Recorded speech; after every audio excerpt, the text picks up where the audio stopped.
আজকে আমরা স্লোগান তুলেছি, হিন্দু মুসলিম হয়েছে এক, ভারত তুই আইসা দেখ। মুসলিম খ্রিস্টান হয়েছে এক, ভারত তুই আইসা দেখ।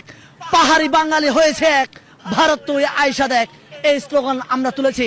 এই স্লোগান 18 কোটি মানুষের স্লোগান। এই স্লোগান আমাদের বাংলার আপামর জনগণের স্লোগান। আমরা স্লোগান তুলেছি, শুধু স্লোগান নয়, আমরা অস্ত্রধার শিখবো দুদিন পরে।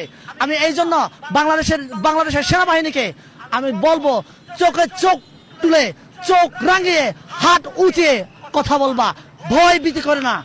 ভয় পেলেই আমরা অচিরেই আমাদেরকে ঘাপটি মেরে ধরার জন্য চেষ্টা করবে। এই জন্য আমি আহ্বান করব বাংলাদেশের মানুষদেরকে, ভয়ের কোনো কারণ নাই ভাই।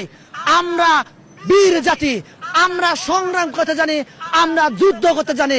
71-এ আমরা যুদ্ধ করেছি, ঠিক তেমনি 24-এ আমরা যুদ্ধ করে তোমার সেই দাস হাসিনাকে, চাকর হাসিনাকে আমরা তাড়িয়েছি। সো আমাদের যুদ্ধ করার জন্য আমাদের ট্রেনিং আছে। তোমার দেশের সেনাবাহিনী যে পরিমাণ ট্রেনিং প্রাপ্ত না, আমাদের দেশের সেনাবাহিনী তো অনেক দূরে রাখলাম আমি। আমার দেশের জনগণ রাস্তায় যে চলাফেরা করে, সেও যুদ্ধ করতে প্রস্তুত। যুদ্ধ করতে করতে, সংগ্রাম করতে করতে আমরা বাঁচি।